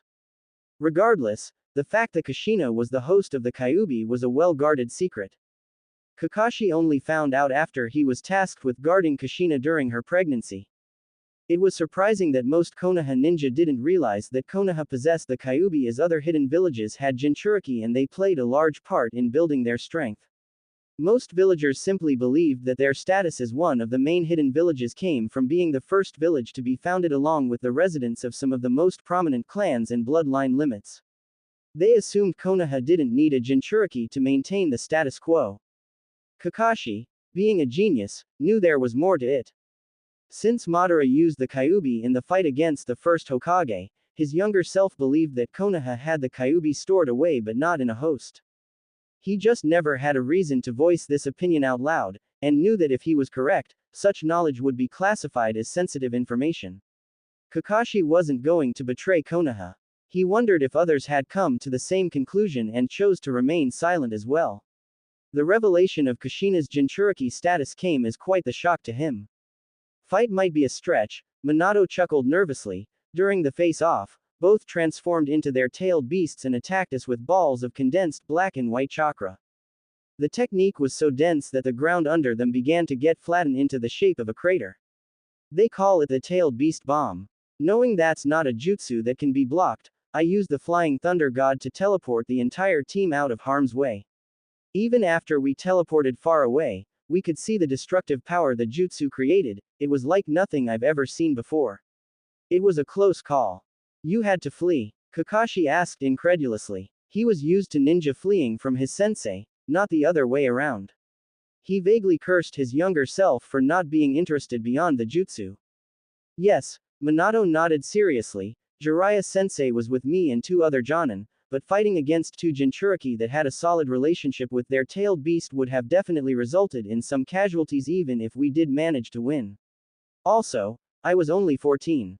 Sounds like the most sensible course of action. Kakashi placated him but internally snorted at the defensive tone his sensei took at the end. Who knew his sensei had some ego underneath all that kindness and down-to-earth personality? Anyway, that was the inspiration for the Rasengan. I wanted to create something that would counterattack the tailed beast bomb, Minato continued. That's a scary thought. Kakashi shuddered at the implication. While he never saw one personally, he heard the account of Jiraiya and later Tenzo. He could only imagine the level of destruction such a jutsu would do. Without a Jinchuriki in Konoha, if the Jinchuriki of our enemies joined the skirmishes more often, Konoha would be at a large disadvantage. Mentally he wondered how Kushina played a role in all of this but knew his sensei wouldn't bring her up. In fact, Kakashi noticed Minato tense lightly at the mention of a Konoha Jinchuriki. For less experienced ninja it would have gone unnoticed, but Kakashi was an experienced Jonin of Konoha. Exactly, Minato nodded and quickly shifted the topic away from Jinchuriki. I struggled with containing the chakra. The tailed beast bomb doesn't rotate, but Jiraiya sensei gave me the hint that the easiest way to need chakra is by following the whorl on your head. I was desperate for anything at that point, but apparently I have two whorls, each in a different direction. I didn't think that was possible, Kakashi stated and nearly laughed at the crestfallen expression on his sensei's face. Clearly this was a point of annoyance. That didn't help, Minato muttered, but then Jiraiya sensei gave me a twin popsicle. When he split the popsicle, it made me realize that since they're both essentially the same, it didn't matter which popsicle I got. Similarly, it didn't matter which direction, rather, I needed to need the chakra in both directions simultaneously. That's when I finally completed the base form of the Rasengan. Let me get this straight, Kakashi interjected with disbelief. You're telling me that the ultimate shape manipulation jutsu was inspired by a combination of tailed beasts, the whorls of your head and a popsicle. He didn't even bother to hide the incredulity in his voice. He was sure that even his younger self would have been thrown off at the revelation, stoicism or not. Yes, Minato chuckled nervously. Rasengan's original name is Ice Pop inspired Nimbus Jiraiya Twin Whorl Sphere. Kakashi visibly sweat dropped. Maybe leave that part out when you tell the story. I respect you a lot, sensei, but I'm finding it hard not to judge you harshly right now. Minato startled at the off-brand comment from his serious student, but then laughed out loud. Well noted. So did it work against a tailed beast bomb? Kakashi asked curiously. I never got the chance to test it out against a Jinchuriki again, Minato said, but Kakashi observed the minuscule signs of lying. He determined that whatever the full truth was, it had to do with Kushina. To spare his sensei, Kakashi avoided a follow-up and brought the conversation back to the technique. Back to nature manipulation, Kakashi reverted. Did the tailed beast bomb have a nature element that matches the tailed beast? No, Minato shook his head, but imagine how strong it can be with the addition of nature. To answer your original question, I already got to the intended effect I originally strived for with base Rasengan. Now I want to take it to the next step. I don't know if it's possible to add nature manipulation to it, but if it is, the outcome would be devastating. I think that helps, Kakashi mused, bringing a hand under his chin in thought. This was his chance to give his sensei a hint, as his story reminded him of Naruto's solution to look two ways at the same time, two worlds. That's a curious idea. What do you mean? Minato titled his head lightly.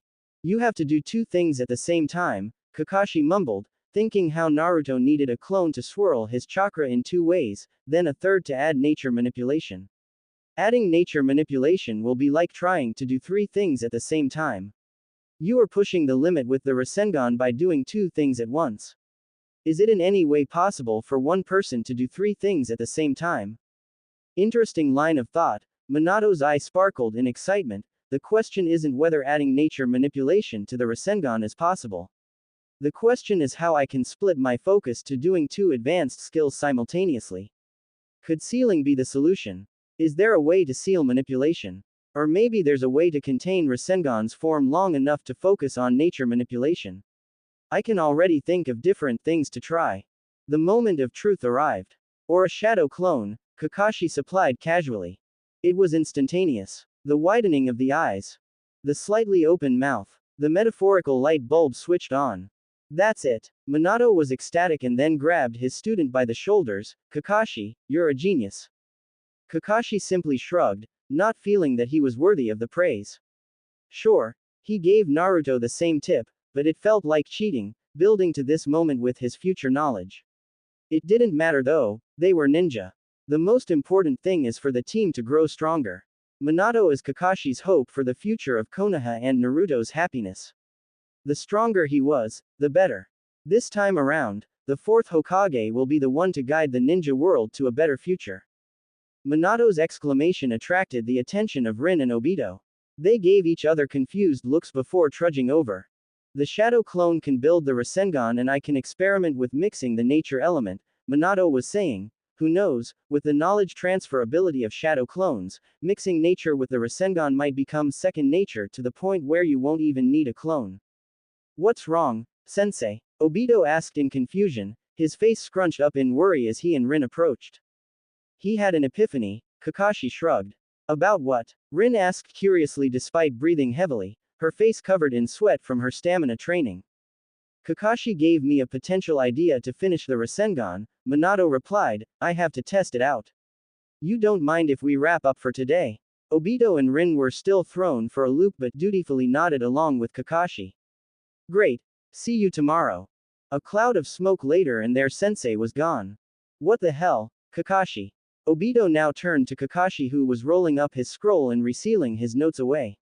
You know how Minato sensei is when he gets excited about jutsu. Kakashi gave the Uchiha a bored glance as he got up and dusted himself off. What did you tell him? Rin asked, then took a swipe of water to quench her thirst. We were just talking about how the Rasengan is like doing two things at once. Adding nature manipulation would be doing three. It seemed to give him an idea. Kakashi didn't elaborate on all the details. Rin and Obito didn't know much about the technicalities of the Rasengan anyway. It was still beyond their level, so Minato had only taught Kakashi thus far. What do you two want to do? Rin questioned. It's only lunchtime. Do we stay here and train? I want to keep going. Obito jumped in. The sooner I master these control exercises, the sooner I can learn the Phoenix Fire Sage Jutsu. Kakashi didn't want to spend more time with his team today. He was already emotionally exhausted from having to interact with them pretending nothing was wrong, as little as that was. It was easier with his sensei as he didn't have a guilt complex on top of melancholy. Obito died to protect him whereas Rin used him to commit suicide. It still hurt immensely thinking about it. With Minato, Kakashi knew he wouldn't have been helpful against the Kyuubi, and he wasn't there at the moment of death. Not to mention, Naruto was a daily reminder of his father. Somehow, those factors made it easier to converse with the man. However, seeing Rin's eager face looking at him, Kakashi felt torn. He wanted to announce that he was leaving too but was surprised to hear his voice request a spar from Rin. Minato-sensei told me he wanted me to have a light taijutsu spar with you, Rin. Rin's eyes lit up and all Kakashi wanted to do was take it back and run away. I want to spar with Rin-chan. Obito's jealousy distracted Rin and gave Kakashi a chance to take a deep breath. Obito-kun, you just said you wanted to keep working on your chakra control exercises, Rin frowned.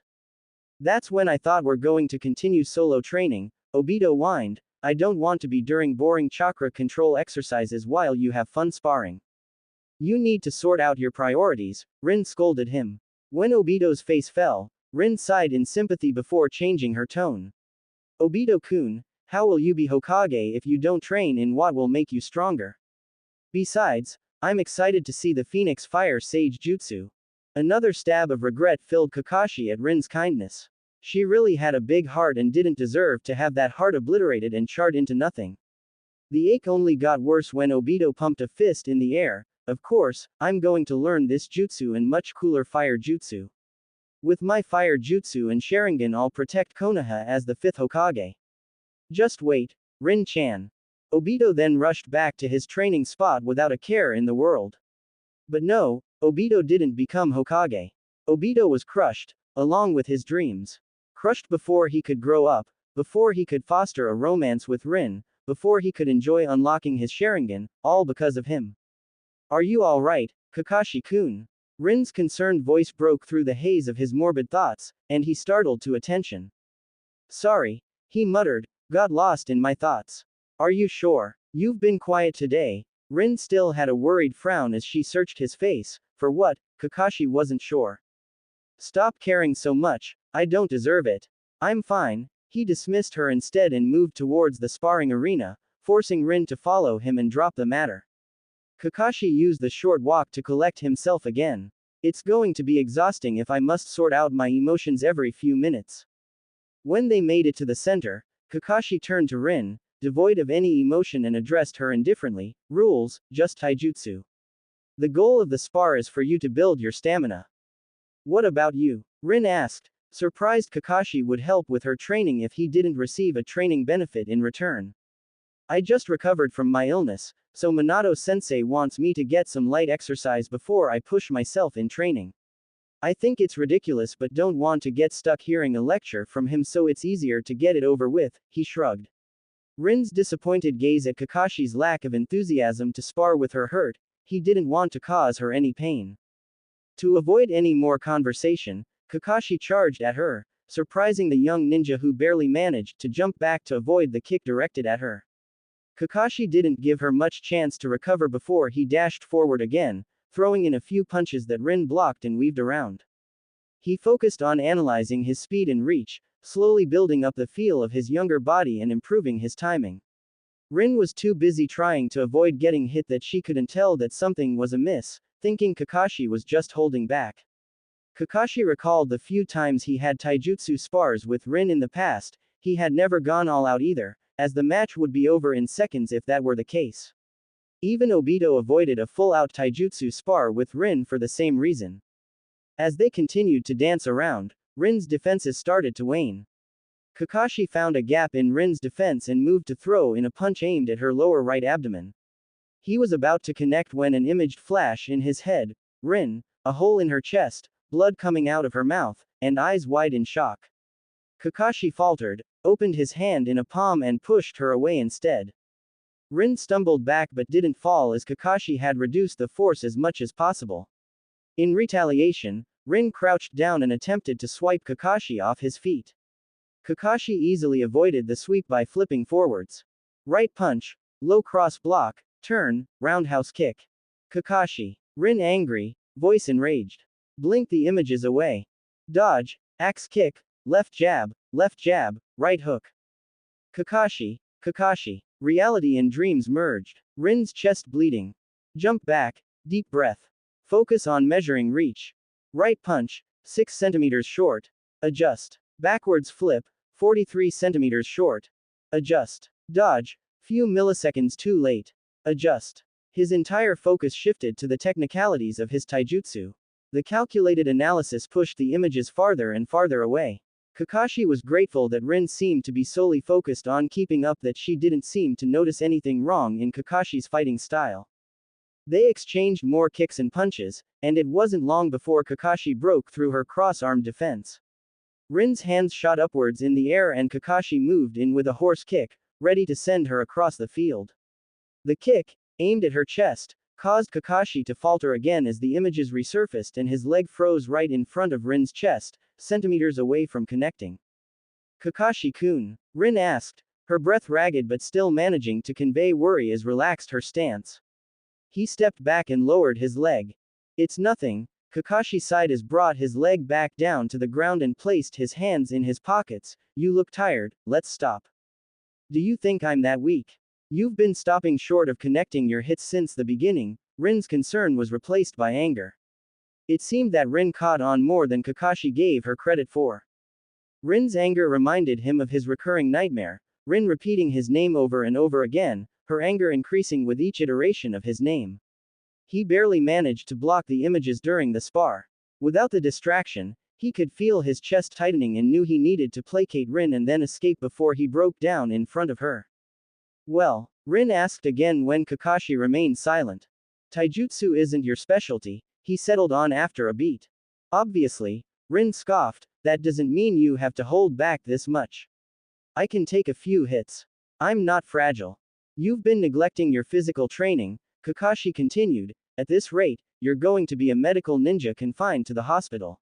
He bit back a wince at his words, not meaning to be that harsh. However, to ensure that Rin's fate was different, he had to wake her up to the reality. Sparring with Rin just brought to the surface how weak her taijutsu was. It was much worse than he recalled, probably since he didn't pay much attention to her skills in the past. It was no wonder she was easily captured during the Shinobi Bridge mission and then by the Mist Ninja.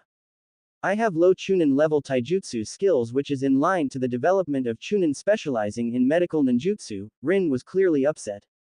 Third clause of the medical ninja laws, no medic ninja shall ever die until they are the last of their platoon. Kakashi repeated the words verbatim, the yellow flashes are sensei, we're only going to be sent on harder and harder missions. If you can't defend yourself, then you'll only end up becoming a liability. Taijutsu is the foundational form of defense. I just want to protect my comrades. Rin bit the bottom of her lip in frustration. I constantly worry about one of you being hurt in a way that I don't know how to treat. I won't forgive myself if that happens. Imagine if we're at the front lines and you heal ninja after ninja as they're carried in from the battlefield. After healing a few, you've exhausted your chakra pool because your physical energy is low. Then, Obito comes in, injured. You know the advanced technique to save his life, but you don't have the chakra to perform the procedure. Is that any better? You just more or less told Obito how he needed to train all his skills, the same applies to you. Rin's eye quivered and Kakashi was afraid she was going to start crying. He was already emotionally exhausted and wouldn't be able to handle a crying Rin. He needed to escape. Part of him felt guilty for upsetting Rin when all he wanted to do was shelter her. Nonetheless, the logical part of him knew that better upset and determined than happy and dead. I won't let Rin become an easy target again. Rin took a deep breath and then gave Kakashi a nod, you're right. Kakashi nearly gaped at her, that was unexpected. He really underestimated Rin. She was stronger than he ever gave her credit for. He was so used to seeing Rin as someone in need of protection, especially after the promise he made to Obito. It seemed that he needed to reevaluate his perceptions.